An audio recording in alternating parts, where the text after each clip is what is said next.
So Apple Vision Pro, I'm not sure if you guys have seen that, but you must have seen the Oculus, by Facebook and some other ones by other tech companies. But the Apple Vision Pro is one that has really blown my mind. And listen, I've debated buying the Oculus. I've tried it on, right? Not really doing that much for me. But the Apple Vision Pro is one that I do not have a choice but to get me one of it, right? So I was doing my research on it and I stumbled on this video by Marcus Brownie. You guys probably know him, a very popular YouTuber, and he reviews a lot of tech objects on YouTube. So I want you guys to listen to some of the things that he says about this Apple Vision Pro. By the way, it's going to come out next year, 2024.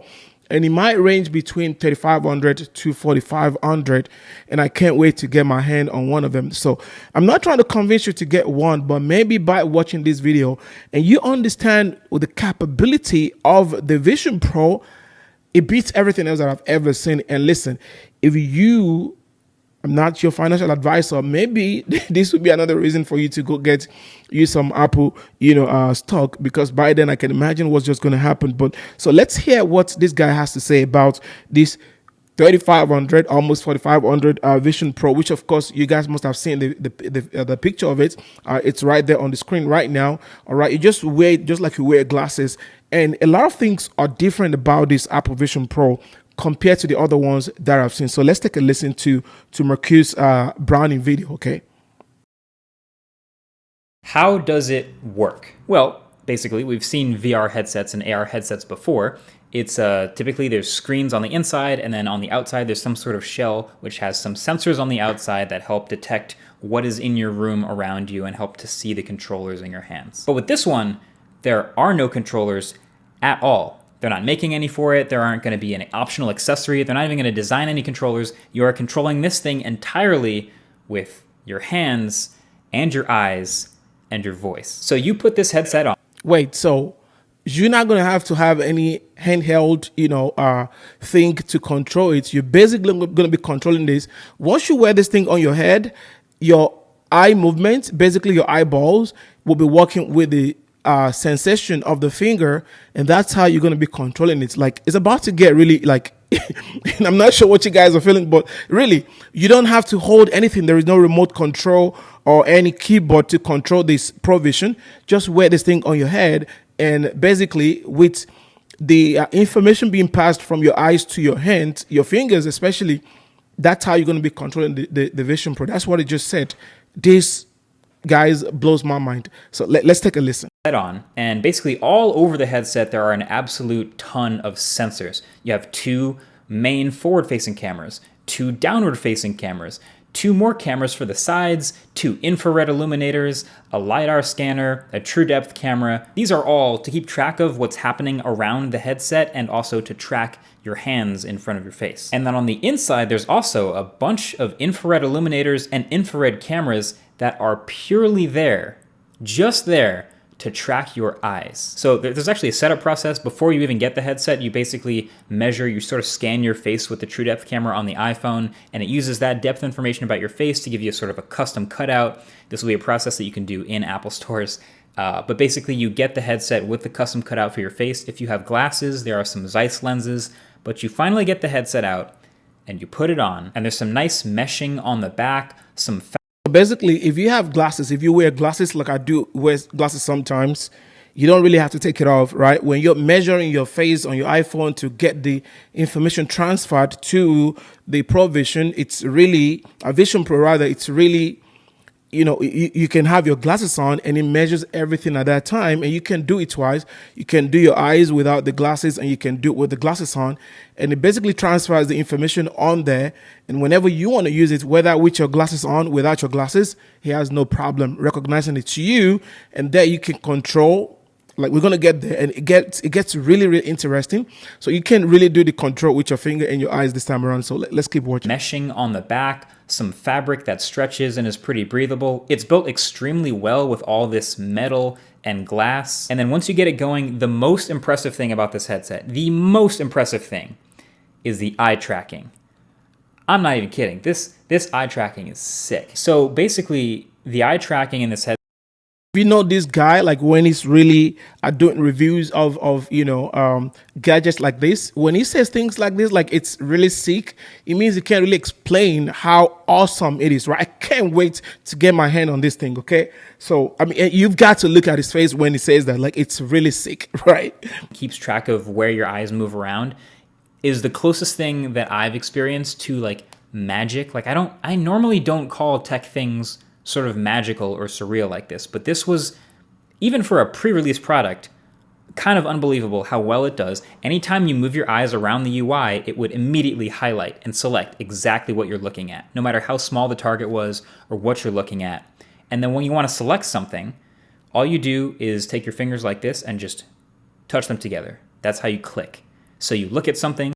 It's about to get really, really surreal. Like, really, I can almost feel the gadget on my face right now. It's like it's as if I'm already wearing it and I'm, messing around with my finger. And as he was talking, I can't help but do my fingers like this. It's as if it's already here. Let's continue listening to him. This is an awesome review of the Apple Vision Pro, by the way. Look at something, click.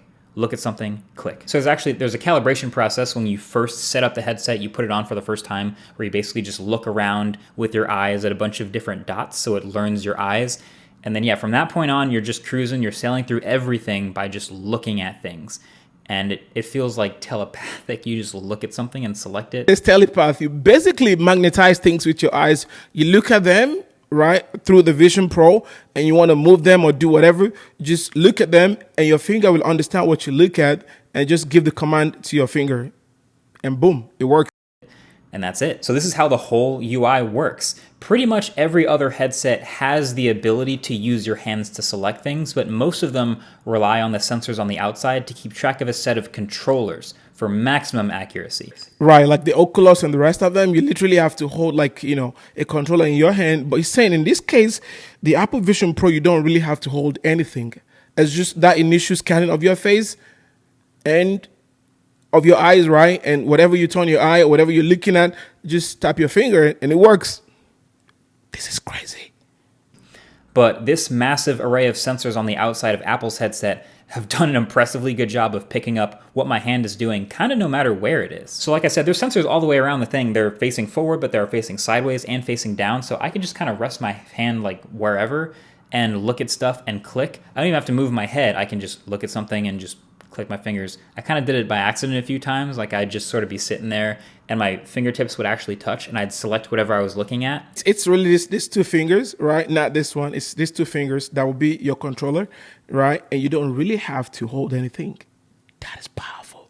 Select whatever I was looking at, but pretty quickly you get used to just doing this. Now there are also some text boxes. Occasionally you want to type something, and so you can look at the text box, select it, and then a keyboard will pop up and you can look at the letters, but also you can just look at a search box field and just start talking and it'll start filling in whatever you're saying because there's microphones on the headset. So like it's voice recognition as well, but like it talks about the keyboard. It has the keyboard inside the Apple Vision Pro and you can just look at it and it just pops out and you start to type by clicking your fingers. Insane, right? And there's also something they're calling Optic ID, which is basically kind of just the fingerprint ID of the headset because it's looking at your eyes and everyone's eyes is a different unique biometric pattern. And so you log in just by putting the headset on and it looks at your eyes. So Optic ID, this thing knows your eyes really well. So then you've probably seen all these weird looking frames where you can see people's eyes looks at your eyes. So Optic ID, this thing knows your eyes really well. So then you've probably seen all these weird looking frames where you can see people's eyes through it. Like this super weird thing that I've never seen in any other headset. So what is happening here? Well, spoiler alert, it's not actually transparent. It kind of looks like it's a glass transparent thing, but it's not. It appears to be because there's actually an OLED screen facing out. This is what I would call a two-way pass-through. That's what I'm calling it. See, a normal VR headset we've seen is, of course, completely opaque. Usually it's like black plastic or something like that. So in order to see through to your actual environment without taking the headset off, like for picking up your controllers or walking around a room without hitting a wall, they have a pass-through mode. So it'll turn on a camera on the outside so you can see what's going on around you. And some pass-through modes are better than others. So if you see the Pro Vision, when I'm wearing it, you can see my eyes outside, but really it's not really transparent, right? The technology is just built such that it has some kind of reflective technology to let it seem as if it mirrors your eyes, basically your face, right? Or your eyes in this case. It mirrors your face, your eyes, and that's what is showing outside. It's not really transparent. It's not like you can just look at it and you see my eyes. That's awesome. That beats anything I've ever seen, right? Pass-through modes are better than others. Some will do it from a single black and white camera. Some will do stereo pass-through from 2 cameras. Some will do color pass-through. The pass-through on Apple's headset is, again, the best I've ever seen in a headset. It's stereo, it's color, it's sharp, it's real-time. It's really good. So then the eyes you see from the out. That's Apple being Apple again. And you wonder why a lot of us are Apple, crazy. When they do something, they do not really rush to doing it. They do it. And it's outstanding all the time. I can't wait, guys, to get my hand on this thing. See from the outside are actually an OLED display showing what your eyes look like to the cameras inside the headset. So it shows your eyes like this whenever you're using any sort of pass-through mode, and if you can see your environment, it'll show your eyes. So you're not actually like looking at someone's eyes, but it kind of feels like you are. Kind of creepy a little bit, I don't know. It's the simplest way of explaining it. If they're doing something fully immersive in VR, like watching a movie or playing a game, then it won't show their eyes. It'll show this graphic over their eyes instead. It's a really interesting look. It's a bold look. I just have this like thought of like you're on a airplane and the flight attendant walks up and taps you. Hey, do you want any water? And you just look up and your eyes shine through the head. Right? Like you're completely immersed in what you're doing, and someone just taps you and you look at them and your eyes just light up. That's what it's trying to explain. But basically, if you're wearing the Pro Vision and you like busy watching something on it, it's not going to show your eyes, right? But if you're not, it's going to show the transparency of the eyes, which of course is not your eyes. It's just a reflection of it. I don't think it's smart, but I don't think other headsets are going to do it because most of them don't have it in the budget to have a screen facing the outside. But then let's get to the burning question you've probably already... Yeah, you said the budget. It's very important. Apple is a, $3 trillion company? So I can imagine they can go all out to do things like this. And, selling this for $3,500 to $4,500 no time. And do not forget about the apps that are going to be on there as well. Hope you guys are thinking what I'm thinking. You've probably already been thinking, what does it actually do? So, okay, I'm separating this into 3 bulk categories that I made up and I'm kind of proud of here, which are computing, content, and connections. Now, actually, I should preface this all by saying this is a first-gen... There are 3 C's of the Pro Vision, right? The VR. Computing, content, and creation. Is a first-gen product, so right now the only apps that show up on the home screen are Apple's apps. Just like when the first iPhone came out with no app store, it's just Apple's apps. But the reason this is coming out, or at least getting announced so early, but it's not coming out till next year, is to give this window for developers to start developing their own apps and making cool things for this headset to do that are way more interesting and way more functional, but it does have a core set of functions. So I'm thinking, like, is this going to be, your laptop and your TV, is this going to make them obsolete at some point, or just as a backup when you're tired of wearing these things, you just take it off and look at the real thing? What do you guys think? Yeah, let's keep watching. So for computing, I think this is the one that's probably the least likely to be used by most normal people, but it is a pretty direct shot at what Meta just did with the Quest Pro, the $1,500 Quest Pro. So you can use this thing as its own computer with web browsing, etc., with these 4K windows in front of you that you can move around and do all kinds of stuff with your hands. Now, this will be its own OS. Again, it's not running off your phone or anything. It's running a whole new operating system called Vision OS. And it seems pretty similar to iPad OS, just in the fact that, you're just touching things in iPad OS, and in this headset, you look at something and then you touch your fingers together, and that's basically just like a normal touch. But I was really impressed with the responsiveness. Again, this was better than any headset I've seen with just your hands. If I wanted to scroll through something like a Safari window, I literally in air would touch my fingers together and drag the window, and it would scroll nearly in real time. I would like throw it around, like toss it, catch it, toss it the other way, and start scrolling through things with my finger, resizing windows, dragging the corners of things. And I was super impressed with that too. Now, if you're like me, you might have also had some questions. That's sick, right? That's very sick, right? I mean, I don't know how to describe this, but I'm excited. Let me know what you guys think in the comment section. If you're like me, you might have also had some questions about the sharpness. Like, do I really want to wear something like this for a long time to work like it's on a computer? And I think that was also... And the other thing that I'm really impressed with, based on what he said, is the responsiveness, right? When you do the touching and it just instantly, it responds, that you can't beat that, right? No one wants to spend like $3,500, $4,500 on a gadget and you keep going like this and it keeps lagging, right? And I hope they're not, well, I know they're going to have to be updating all the time. And the lagging thing, I'm not sure that's still going to be a problem down the line. But based on what it's describing right now, it's pretty responsive. Once you do this, you're good. And I think that was also pretty smartly addressed. They use a selective rendering based on the super good eye tracking. So the computing power is basically focusing on sharply rendering the part of the screen that you're actually looking at while saving power on the rest. It's pretty cool, and it works so quickly that I did not notice it while using it. And then the part you're looking at is actually... The fact that you can have I'm a big fan of big screens, right? The fact that you can have so many screens open up on there, right? I have my content creating, screen over here. I'm trading over here. I'm creating, several things. Like you have all the screens open. That sells me. I'm not gonna lie, right? That alone will make me buy it. All right, let's keep watching.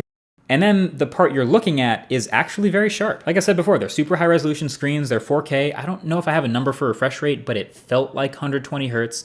And eye fatigue will eventually become a thing with any headset you strap to your face, but this would be on the lower level of eye fatigue compared to what I've experienced with some others. And then for even more heavy work, this is kind of nuts, but they showed it in the keynote. Apparently, if you have a Mac and you want to do Mac OS stuff, you can just, with the headset on, just look at your Mac, and it will pick up what you're doing, and it'll mirror the Mac's display as one of the 4K windows for you. Wow, that is crazy. Like hands-free, right? You have your Mac over there, just look at it, and it transfers whatever you're doing onto the screen. You can just keep working without going to your Mac. That enhances laziness, but guess what? It's cool. Let's keep watching. In the headset. And then you can even connect a Bluetooth keyboard and a Bluetooth trackpad and start working around like it's an actual Mac, just with a bigger screen wherever you want. Yeah, ecosystem stuff. So that's computing. I definitely got to try it. But then, of course, there's the connection stuff. You got messaging. You can type out messages to people just like as if you were on a Mac. But there's also, impressively, FaceTime. Now, I don't even know that this is necessarily better than a normal FaceTime holding your phone or like on a laptop, other than the fact that I guess you don't have to be holding anything. But you can have people's windows floating in front of you as you talk to them on FaceTime. But you might also be asking, wait a second, if I'm not holding my phone in front of me, what do other people on FaceTime see? Well, the answer is... Because I'll be thinking about that as well, right? What do they see, right? Because I'm calling them, I'm talking to them on my FaceTime, but I'm not really holding my phone. Let's see what it says. They'll see a 3D rendered model of you that was scanned into the system from your iPhone that syncs up and matches the movements of your face with eye tracking and all the other sensors of the headset. So I got to try it. It's going to be like an avatar, but this time around, it's a motion avatar. Maybe I should call it that, right? Whereby it's not just stagnant, but it moves as you would move. All the gesture is going to have it. This is insane, right? Like, I don't know. It's a motion avatar. Maybe I should call it that, right? Whereby it's not just stagnant, but it moves as you would move. All the gesture is going to have it. This is insane, right? Like, I don't know what you guys think. Let me know what you think in the comment, right? And guess what? Once I lay my hands on this, I will do a complete review of this gadget. Once it's out, I will be here on this channel, and I will do a complete breakdown of how I use it and what I'm using, how I'm enjoying it, and I'll let you guys know. So, just in case you want to go get yours as well, that will be what you need to do. Got to try it.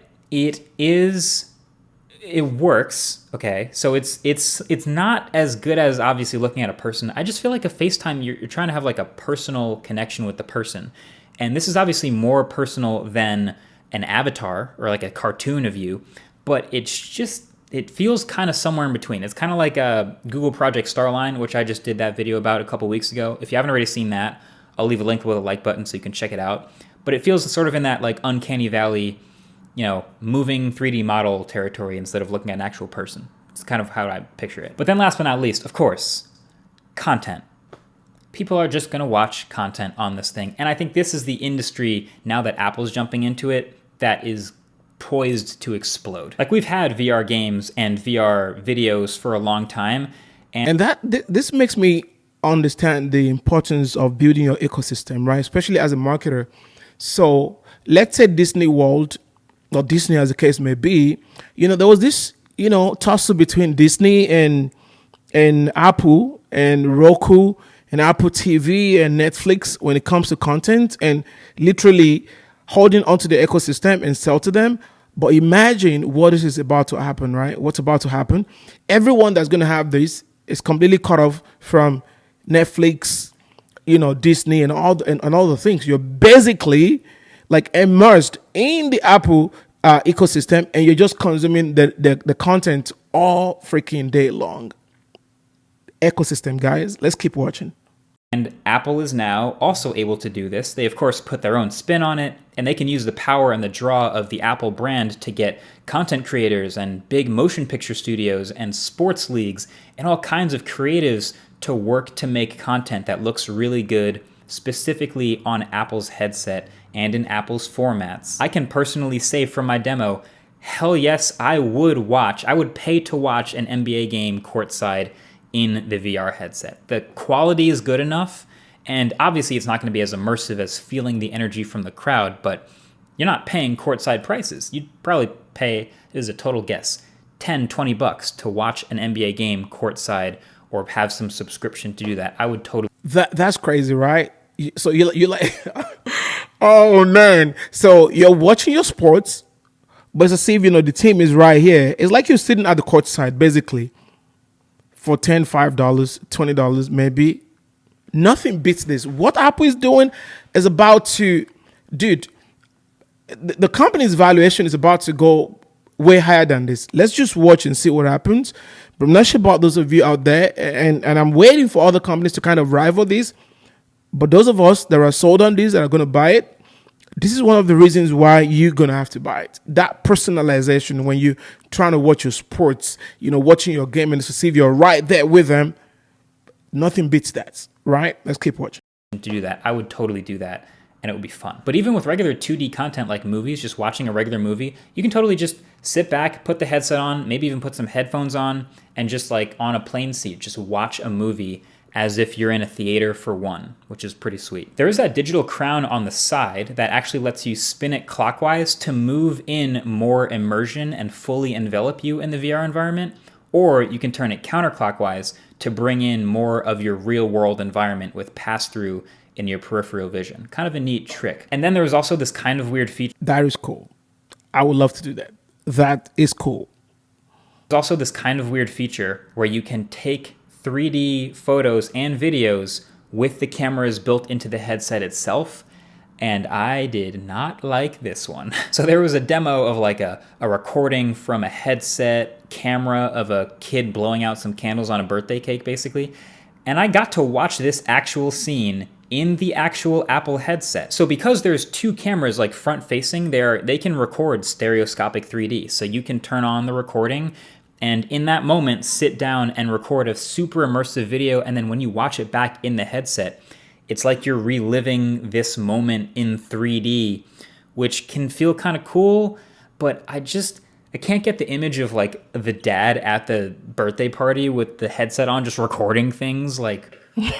Yeah, that'll be super weird, right? You're over there at your daughter's or your son's birthday party. You're going around with this big thing on your head, and people will be wondering what's going on with him, right? I understand what he's trying to say. Walking around, it just doesn't. it's what kind of memory is that for the other people around you, you know? Like I saw this and I immediately thought back to the reasons we all know why Google Glass failed, which is it was ahead of its time, but it's also like you're walking around with a camera on your face and everybody knows that you have a camera on your face. It just wasn't cool. Well, I mean, if it's an event they've been invited to, I mean, will it be cool if they see someone basically recording the event anyway, right? I mean, they'll be cool with that. So as long as they know that I've been recorded and it's a camera, I don't want to record them without them knowing anyway. So that's, to me, it's no big deal. Let me know what you guys think in the comment section. How long you've been on YouTube following this guy, Marcus Brownlee? I mean, really, it's Brownlee. Sorry, I've been following him for a little while, and he started this review things from his bedroom when he was literally a child. Right? It's an authority when it comes to stuff like this, and they literally invite him to come and test all these things out, so he knows what he's talking about. However, his opinion does not necessarily mean that it's de facto, if you know what I'm saying. So you can also form your opinion on it as well. So he wants to tell us if it's really any good. So let's hear what he has to say.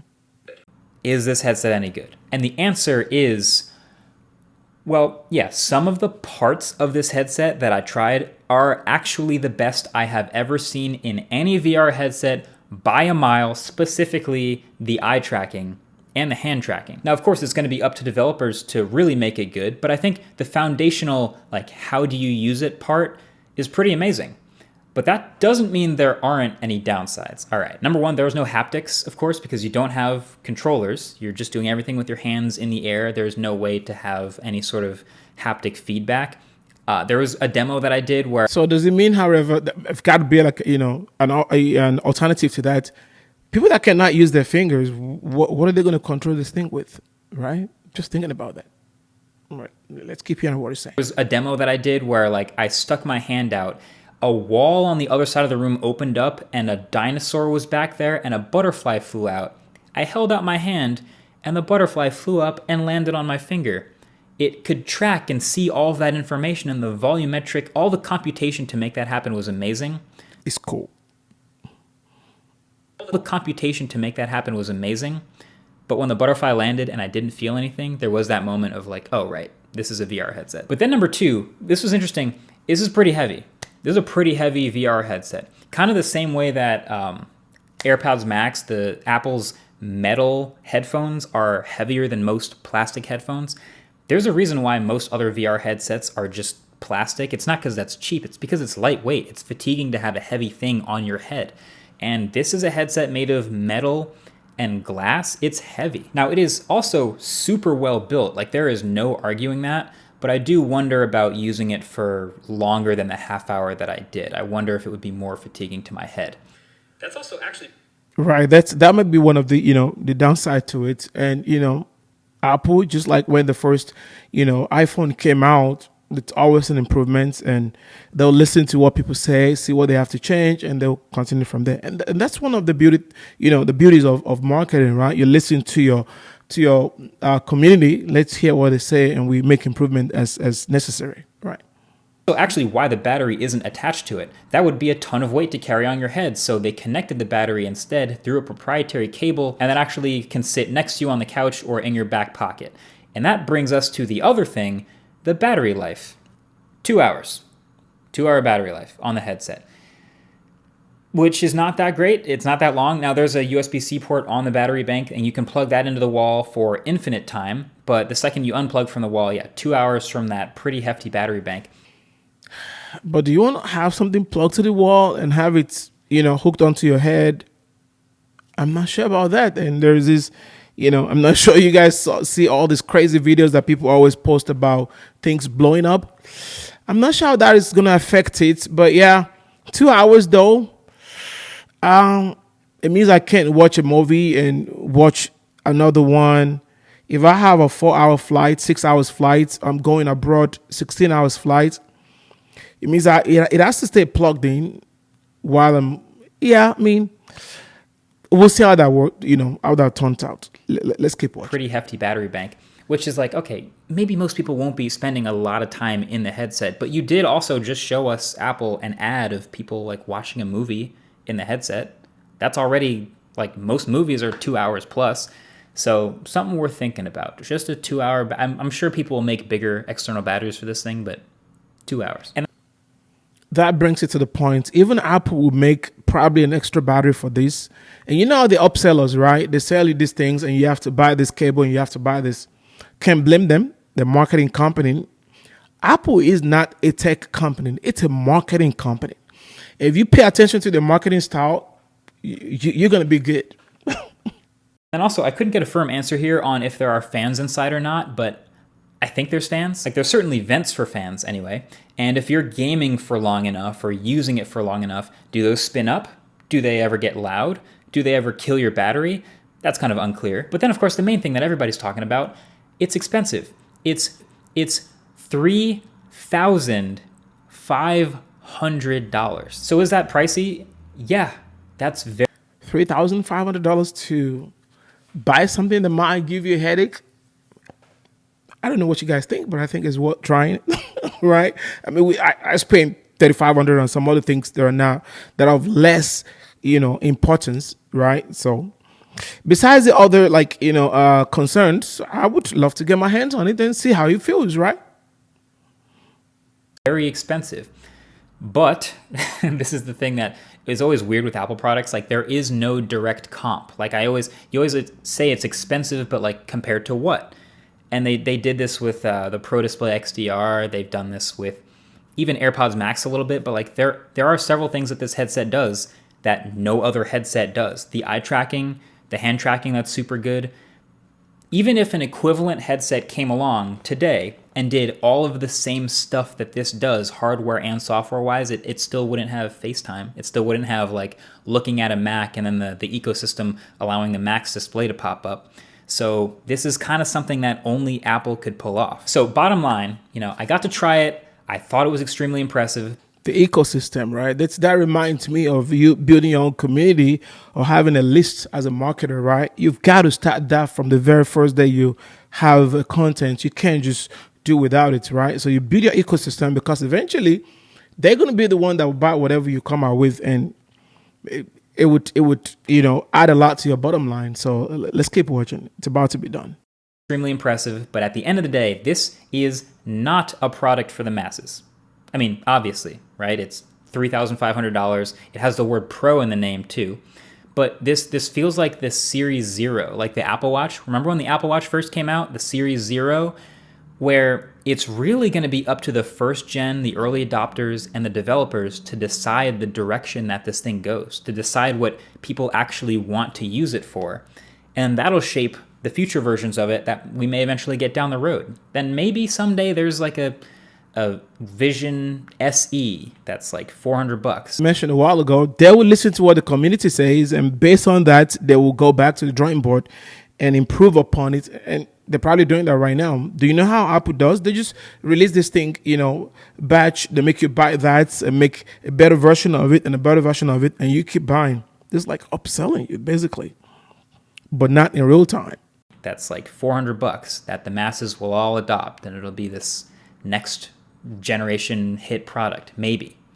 But as of right now, this is very much in the sort of early adopter, people like me, people like watching this video testing phase to figure it out. So that's the Apple Vision Pro. It's the rich person's toy and the developer's muse for right now. Rich person's toy. Well, I mean, $3,500, well, maybe, but listen, if you also want to get your hands on these when it comes out next year, we have about 6-7 months or even 8 months before it comes out, and it's $3,500. I mean, $300 a month would get you that. If you can find a way to make $300 a month, you will get there, right? What is $300 a month? All right. This is $10,000, right? You can buy 3 of that or 2 of it over here. I mean, with $20,000, you can buy 3 or 4 of it. Now, what I'm trying to say is this. I don't believe that it's for rich people. It's for whoever wants it. And you have enough time to get the money to buy it if it's important to you, right?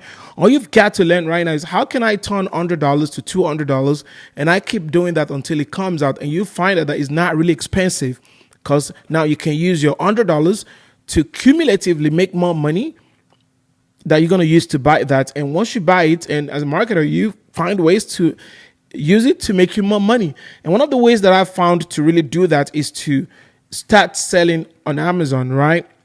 By far, one of the easiest way to ensure that you're able to afford this thing when it comes out is to learn how to sell name brand products on Amazon to people that are already going over there.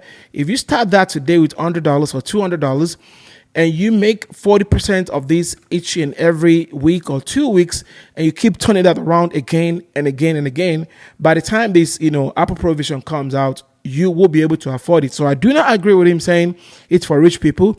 It's for whoever wants to be able to buy it and know and has the framework to come up with that money, which of course, if you're interested, you can click on the link below this video, join my C2C AMZ framework, Amazon FBA framework, where I show you how to sell name brand product on Amazon.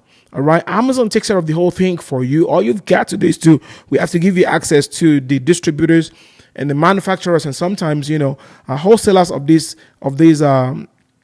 this everyday item that you see around the house that people are already buying. It's back to school right now. A lot of money is being made, right? So if you can start from today, turning $100 around, by the time it comes out next year, you will be able to afford it without any question, right? So I want to give you that framework. Click on the link below this video, join the C2C Amazon framework, okay? Our mastermind. Learn how to sell on Amazon, selling name brand products. You're not ordering things from China. You're not involved in all those, cheap quality items. No, I'm saying item that people are already spending money on Amazon. So I want to show you how to do that. So that way, when it comes out, maybe you and I can be on the phone and we wear these things and we talk about how fantastic it is, right? So do not believe what he just said. I disagree with Marcus when he says for rich people. No, I don't believe it's for rich people. It's for whoever has the framework to be able to afford it, right? But I do not want you to dip into your hard-earned money to do that. I would rather you get something like $100 or $200, and start turning that around, right? Start learning how to turn that around to make so much money so you can be able to buy it. And one of the ways that I found that makes it super easy for you to do that is to join my C2C Amazon framework, all right? That I show you how you can sell everyday name brand products on Amazon by just leveraging what people are already buying and what they're already in love with. And this way you don't have to set up any Shopify store.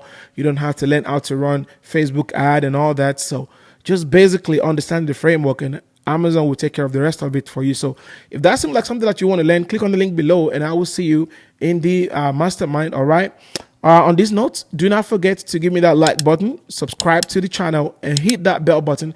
So when next I drop another video like this, you will be one of the very first individuals to be informed and you're becoming part of my ecosystem. How does that sound? All right. Okay. So I will see you in another video. You guys have an awesome one.